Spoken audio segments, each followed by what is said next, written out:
आज की जो बड़ी खबर है ये सबको भीतर तक थोड़ा झकझोर रही है, सोचने पर मजबूर कर रही है, क्योंकि जुड़ी है आस्था से, विश्वास से, परंपरा से। तिरुपति मंदिर में दर्शन के लिए सैकड़ों की तादाद में श्रद्धालु, माफ कीजिएगा, दूर दूर से जाते हैं और रोज पहुंचते हैं। मंदिर में हजारों की संख्या में श्रद्धालुओं को तब ठेस पहुंची जब उनको पता लगा कि प्रसाद में कुछ मिलावट है। तिरुपति मंदिर के प्रसाद में फिश ऑयल के मिलावट की पुष्टि भी हो गई।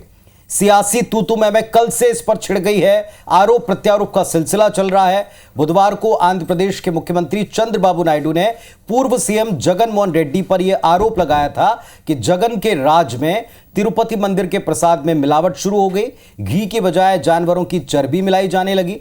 सीएम नायडू के इस बयान पर जगन मोहन रेड्डी ने कहा कि तिरुमाला के प्रसाद पर की गई टिप्पणी बेहद घटिया है।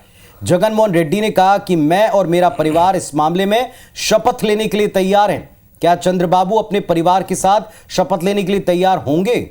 इस मामले को लेकर जगन मोहन रेड्डी ने हाई कोर्ट के सिटिंग जज से जांच की मांग की है और रिपोर्ट आने के बाद देश भर के लोग गुस्से से हैं। इस वक्त पूरे इस प्रकरण को देख रहे हैं। केंद्रीय स्वास्थ्य मंत्री जेपी नड्डा ने नायडू सरकार से इस पर लिखित में रिपोर्ट मांगी।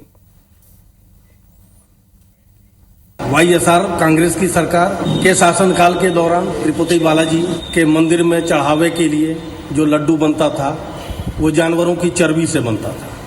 मैं स्पष्ट कहना चाहूंगा नायडू साहब से भी, क्योंकि वो वहाँ के सीएम हैं, इस बात का निष्पक्ष जांच वो कराएं। जांच करा करके दोषियों को तुरंत कारागार में डालें।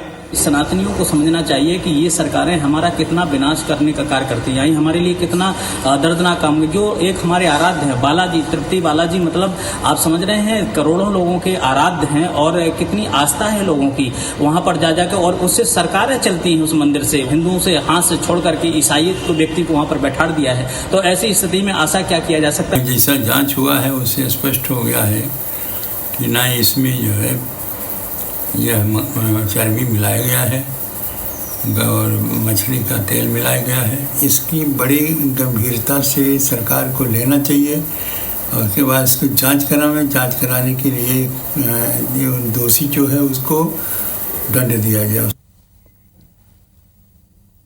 तिरुपति बालाजी में सब भगवान में लोगों की आस्था रहती है, वहाँ दर्शन पूजन बंधन किए ले जाते हैं। इस प्रकार से धर्म भ्रष्ट करना, पद भ्रष्ट करना, ये जगन मोहन रेड्डी की सरकार में कहीं ना कहीं षड्यंत्र किया गया।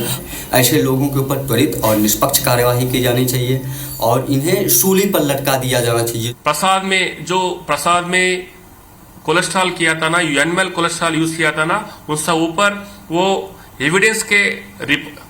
एविडेंस से आधार के लेकर पूरा उनको सजा देना है। और गवर्नमेंट से मैं एक ही डिमांड कर रहा है, ये पूरा सीबीआई इंक्वायरी कर से जो दोषी है उनका जरूर सजा देना है। यह बहुत ही घृणित कार्य है और असहनीय है। हम मांग करते हैं कि इस घटना की एक पूरी तरह से निष्पक्ष जांच होनी चाहिए और न सिर्फ इस प्रकार के घृणित और कुकृत्यों पर रोक लगनी चाहिए, बल्कि जो व्यक्ति या अधिकारी इस प्रकार के निर्णय लेने और उनको क्रियान्वित करने के लिए जिम्मेदार हैं, उत्तरदायी हैं, उनके विरुद्ध आपराधिक कार्रवाई करनी चाहिए। तो अनेक भक्त हैं, पुजारी हैं, श्रद्धालु हैं, महाराज हैं, पंडित हैं, समझ नहीं पा रहे कि इन सब के पीछे सच वास्तव में है क्या। वजह कल एक रिपोर्ट सामने आती है जिसमें मिलावट का जिक्र और खुलासा है, पुष्टि है। दूसरी तरफ शपथ लेने, कस्में खाने की बात है, परिवार की कस्में खाने की बात नेता कर रहे हैं। मामला कोर्ट तक, जांच तक पहुंच रहा है। इस पर सियासत गरमाई हुई है। इस वक्त इस पर एक बड़ी बहस छिड़ी हुई है पूरे देश में।